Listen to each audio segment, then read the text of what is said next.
This is the story of a boy whose penis was burnt off.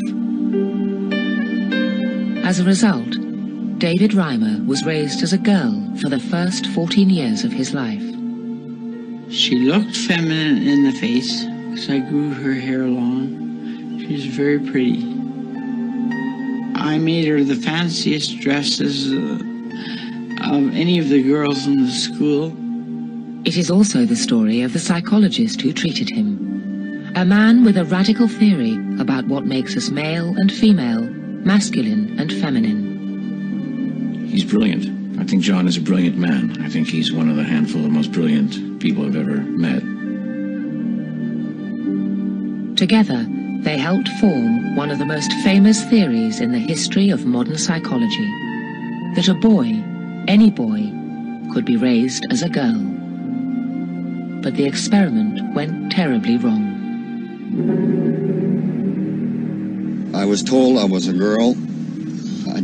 I didn't like dressing like a girl. I didn't like behaving like a girl. I didn't like acting like a girl. I'm not a professor or anything, but you don't wake up one morning deciding that you're a boy or a girl. You just know. In the end, the scientist's reputation would be shattered, and David Reimer and his twin brother would die tragically.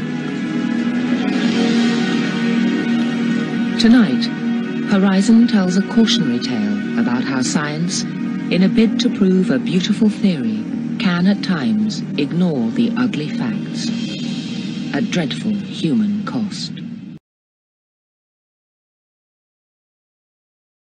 The video is about David Reimer, who was a Canadian man born biologically male, but reassigned as a girl and raised female following medical advice and intervention from his doctor, after his penis was accidentally destroyed during a botched circumcision in infancy. So David Reimer was born in Winnipeg, Manitoba. He was originally named Bruce, and his identical twin brother, who was named Brian. At the age of 6 months, the concern was raised by his parents about how both of them urinated. The boys were diagnosed with phimosis. They were referred for circumcision at the age of 7 months, and on April 27, 1966, a urologist performed the operation using an unconventional method of cauterization, which is the burning of a part of a body to remove or close off part of it. However, the procedure did not go as the doctors had planned, and Bruce's penis was burned beyond surgical repair. The doctors chose not to operate on Brian, whose phimosis soon cleared up without surgical intervention. Dr. Money was a psychologist, and he was a prominent proponent of the theory of gender neutrality, that is, gender identity developed primarily as a result of social learning from early childhood, and then it could be changed with the appropriate behavioral interventions. You've got to remember that this was the time of Skinner, and behaviorism was held to the highest esteem in psychological and academic circles. Money had been working on a theory that any boy could be raised as a girl. He believed that nurture was more important than nature when it came to gender roles.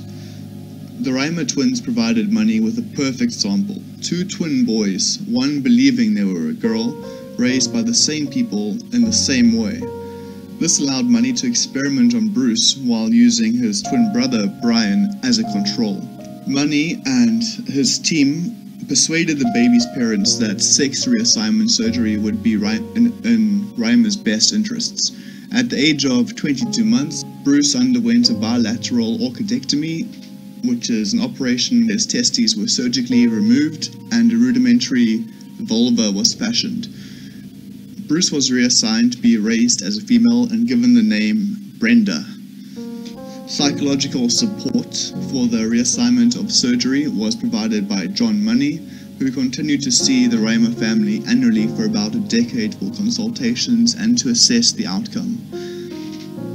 Pretty much, he was gathering data, using these 2 kids and their family as participants in his study. His reassignment was considered a valid test of the social learning concept of gender identity for 2 primary reasons. first role made an ideal control because the brothers shared the same genes, family environment, and womb. So that covers the basis of both nature and nurture. Secondly, this was reputed to be the first reassignment and reconstruction performed on a male infant who had no abnormality or prenatal or early postnatal sexual differentiation. So, was it an interesting study? Yes. Was it unethical? Absolutely. Reimer said that Dr. Money forced the twins to rehearse sexual acts involving thrusting movements, with David playing the bottom role. Reimer said that as a child he had to get down on all fours with his brother Brian up behind his butt with his crotch against his buttocks. Reimer said that Dr. Money forced David in another sexual position to have his legs spread with Brian on top. Reimer said that Dr. Money also forced the children to take their clothes off and engage in genital inspections. On at least one occasion, Reimer said that Dr. Money took a photograph of the two children doing these activities, while Dr. Money's rationale for these various treatments was his belief that childhood sexual rehearsal play was important for a healthy adult gender identity. For several years after the surgery, Dr. Money reported on Reimer's progress as the John Joan case, and he bragged that the child's behavior was so clearly that of an active little girl and so different from the boyish ways of a twin brother, that the surgery and the following behavioral therapy must have been a success. Notes by a former student at Money's lab stated that during the follow-up visits, which occurred only once a year, Reimer's parents routinely lied to the lab staff about the success of the procedure, and the twin brother Brian later developed schizophrenia. Reimer had experienced the visits to the clinic in Baltimore as traumatic rather than therapeutic. When Money started pressuring the family to bring him in for surgery during which a vagina would be constructed, the family discontinued the follow-up visits. And from 22 months into his teenage years, Reimer urinated through a hole that surgeons had placed in the abdomen. Estrogen was given during adolescence to induce breast development. A book was written about Reimer's case by John Colapinto, and it's called As Nature Made Him, the Boy Who Was Raised as a Girl. And in that book, which I do recommend you to read if you find the story interesting, Colapinto described how, contrary to Money's reports, when living as Brenda, Reimer did not identify as a girl. In fact, he was ostracized and bullied by his peers, and neither the dresses which he was forced to wear nor female hormones made him feel female. By the age of 13, Reimer was experiencing suicidal depression, and he told his parents he would take his own life if they made him see Money again. On March 14th, 1980, when he was 14 years old, Reimer's parents told him the truth about his gender reassignment, following advice from Reimer's endocrinologist and psychiatrist.